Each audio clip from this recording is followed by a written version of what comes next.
This is the week for unveilings in Oklahoma sports. The NBA nickname, the new stadium at Oklahoma State, and an actual game for the Oklahoma Sooners. Hello, I'm Mike Sherman, sports editor of the Oklahoman, and welcome to the new live edition of the Press Row from the Dodge Sports Desk. Joining me today are sports columnist Jenny Carlson, who was there yesterday when they unveiled the Thunder logo, and it's growing on her. Sports columnist John Rohde, who will be in Stillwater for the Boone Pickens Stadium opener, the unveiling of the new stadium, and he wonders just how many people are going to be in that west end zone. And sports columnist Barry Trammell, who's going to be there when OU has its first real game against the Cincinnati, which, from what we hear, may be the best game in college football this week. Barry, can that be true? It might possibly be true. This is one of the all-time train wrecks of a week in college football. We've talked about the disaster of scheduling, and what we're left with is a wasteland of games this week. I don't know if OU Cincinnati is the best game. It's one of the two or three best. There's a few good games. Stanford, Arizona. Stanford won last week, so that's a decent game. Miami plays Florida. Florida's going to kill them, but because of the history of that rivalry, I would probably put that number one. But OU Cincinnati certainly in that group as one of the best games, and it's a solid game, but when it's the best of the bunch, it shows you've got some problems with college football scheduling. I don't know that there's such a big problem with OU Cincinnati. In fact, Cincinnati, it's a 10-win team last year. They were ranked in the final poll. It's just not the best game. And also, the Miami-Florida game, if you're holding that up as any great shakes, that's your father's great matchup. And Arizona, Stanford, I don't know. What do you guys think? Not very much sizzle this week, I don't think. But I'll tell you what, I lamented last week that we really didn't have many upsets in week one. I mean, a year ago you had the Appy State-Michigan upset, but there were some others, and it really set off the season of being a season of upsets. We didn't have that last week. Maybe this is the week. Maybe with all these so-so matchups, there's a team in a game that we're thinking, well, that's a rollover game that's going to come and score a big upset. So I'm holding out hope for that, but this is definitely a week that, if you've got yard work to do, you're probably going to go do it because there's not a whole lot of great games to sit around and watch this week. Well, West Virginia, East Carolina is another one. I feel like I've said this before, but if you're mentioning East Carolina about anything, that's not too good. There were 32 Division 1A versus 1AA games last weekend, but this weekend might even be worse. Yeah. That East Carolina game, though, now that you mention it, and maybe we're just engaging in a little wishful thinking to try to make things sound entertainment, they beat Virginia Tech. They played Virginia Tech really well last year in the Hokies' first home game after that, the tragedy. And so East Carolina, and there's old Skip Holtz coaching them up. Maybe that one's going to come through for us. The point is not that Cincinnati's a bad game, or that East Carolina's a bad game, or that even Miami, Florida's a bad game. They're not. They're okay games. But when they're the best of the bunch, that shows you what a terrible weekend it is.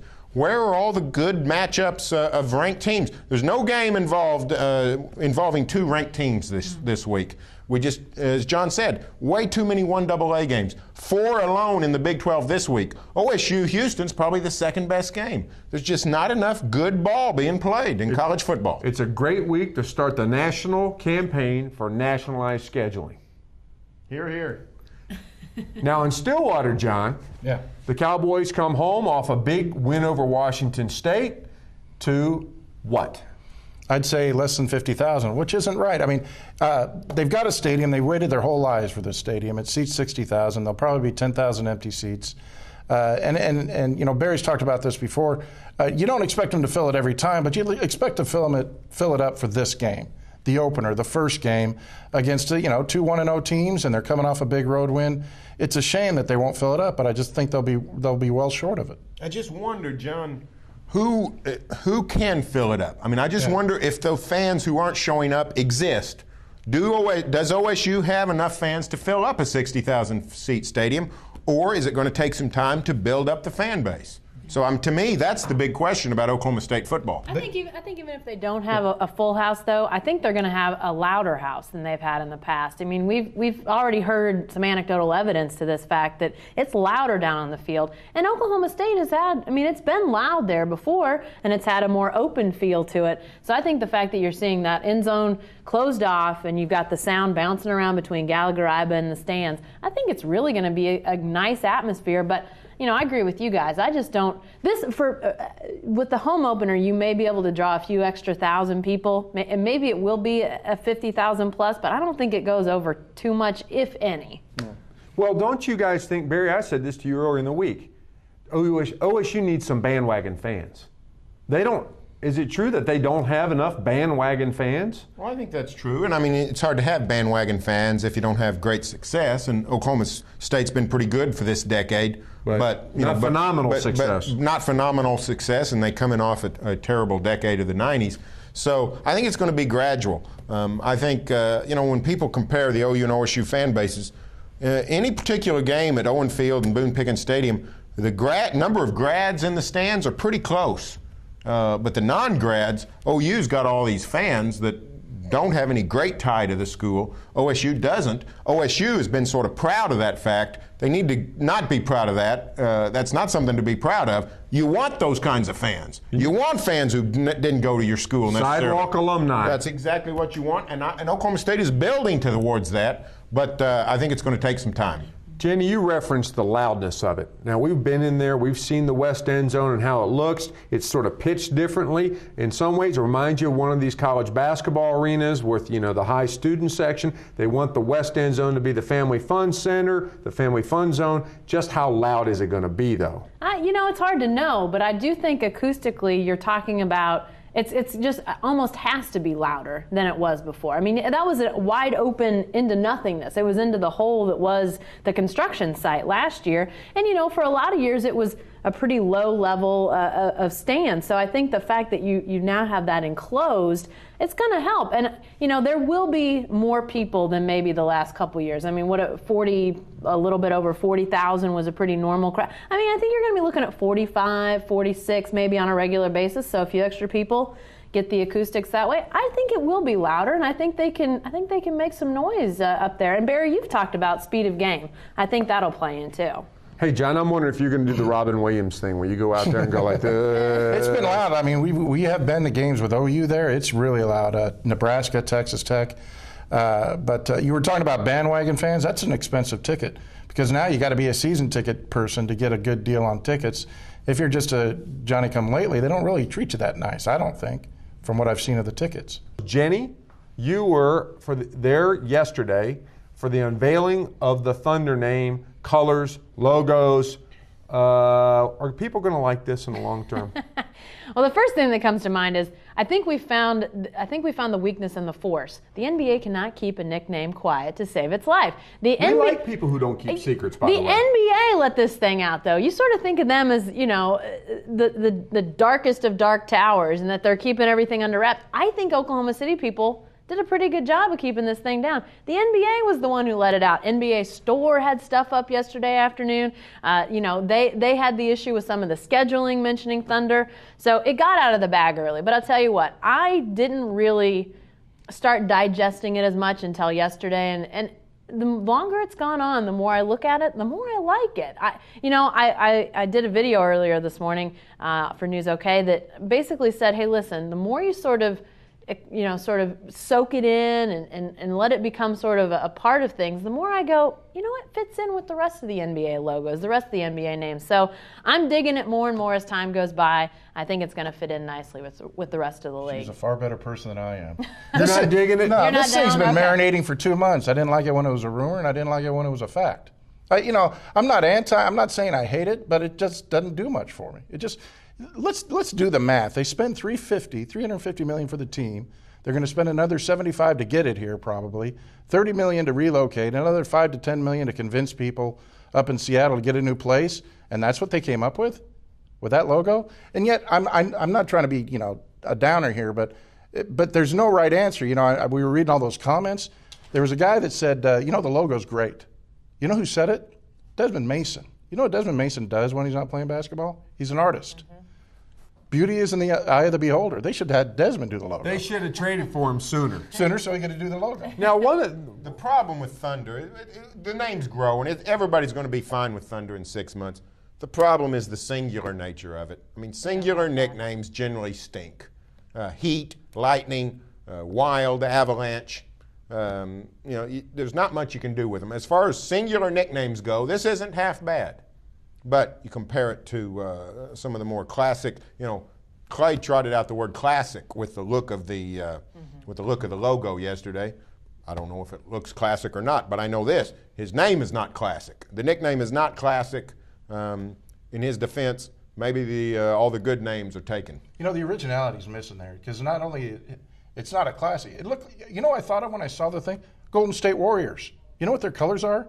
Yellow, dark blue, sky blue, and something called Golden Gate Orange.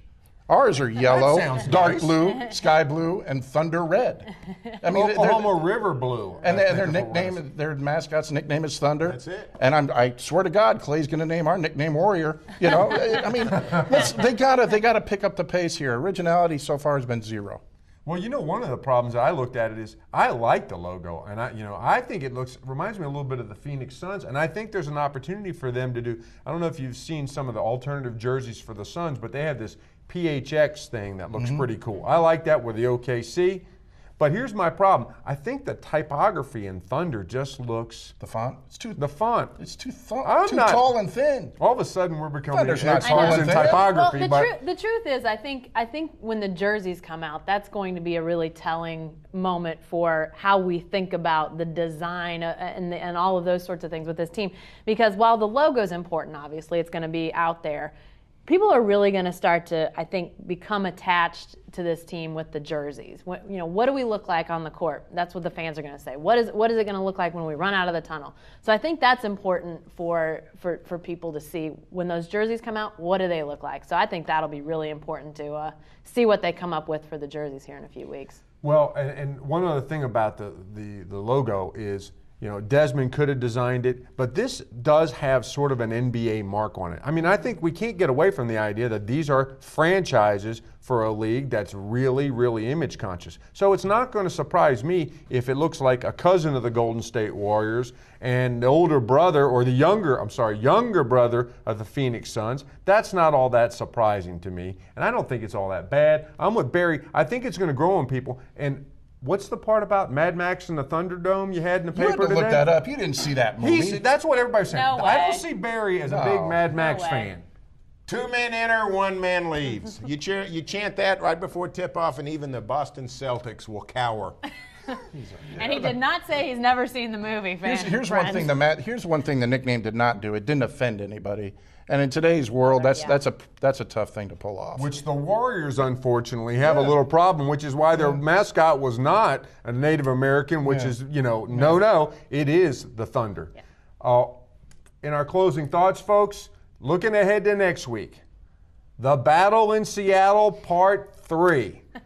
OU now goes to Seattle for the big game against Washington. I just wonder what your thoughts are about that. I'll start with you, John. I'll tell you what, there was a banner that somebody held up and I missed it, and our photogs missed it. Guy in the OSU section holds up a sign and he says, "We've come for the Mariners." It was a beautiful sign. I didn't hear one word about the Sonics. One person mentioned anything about the Sonics. Not one person cussed me out. Kind of a letdown. But that's a breathtaking city. You guys ought to leave now. Jenny, you went up there a couple years ago. Actually, when Clay Bennett and his ownership group first bought the team, you sort of were the first one to go up there and sort of say, "Hey, I'm from Oklahoma. What do you think about all this?" What's your take on the game? Well, I think it's going to be interesting when Oklahoma goes up as opposed to Oklahoma State, because I think there's a lot more University of Washington fans than are Washington State fans in Seattle. So I think there's a lot more ownership of UW football in Seattle than of Wazoo football in Seattle. So I think this is going to be a little bit more of a contentious day in Seattle. I just think these are the two flagship universities in the two states going to the home of the NBA team that now is here. I think it's going to be a lot of fun. You know what? I think Oklahoma's a way better football team than University of Washington, but I think there's a lot of subtext in that game. I think you guys are going to have a great time up there. A football game or a basketball franchise? Which would you rather have? Well, here's the deal. I mean, I say we, Clay Bennett mostly, but Oklahomans in general too, been hearing a lot of trash talk from Seattle people for these many months and years, and now it's just name calling. If Seattle really wants to get back at this state, if they really want to inflict serious wound in this state, they win that football game. Yeah. And then all of a sudden, a good chunk of this state, not everybody, but a good chunk of this state, goes into mourning and doesn't even remember for several days that there's an NBA team in town. But I got Bob Stoops a fail-safe way to win this game. The game will be over with this one simple move, and that is name an honorary captain of the Sooners and let him bring the team onto the field. And that is, of course, noted Seattle attorney Brad Keller. Seattle and their fans will turn away. They will run in fear for their lives. The man is a magician in the court of law. He slays the city of Seattle with the smite of his hand. So, Bob, if you're watching, and no reason why you shouldn't be, hire Brad Keller for the weekend. Hey, I wonder, lastly, I didn't make it to the NBA store yesterday. Did they have any crimson-themed Thunder shirts? I only saw blue running Dark around. blue is the best look. That would be a provocative Dark blue is the statement. best look. Crimson, but wear some Crimson Thunder shirts in Seattle, and that would be Yeah, that'd be good. that Strong would be statement, that would yeah. be some serious Then there's talk fighting back. words. Yeah. Hey, that's it for the Press Row. Thanks for joining us. Follow all of these stories and more with the best coverage in the state at newsok.com, newsok.tv, and every day in the Oklahoma.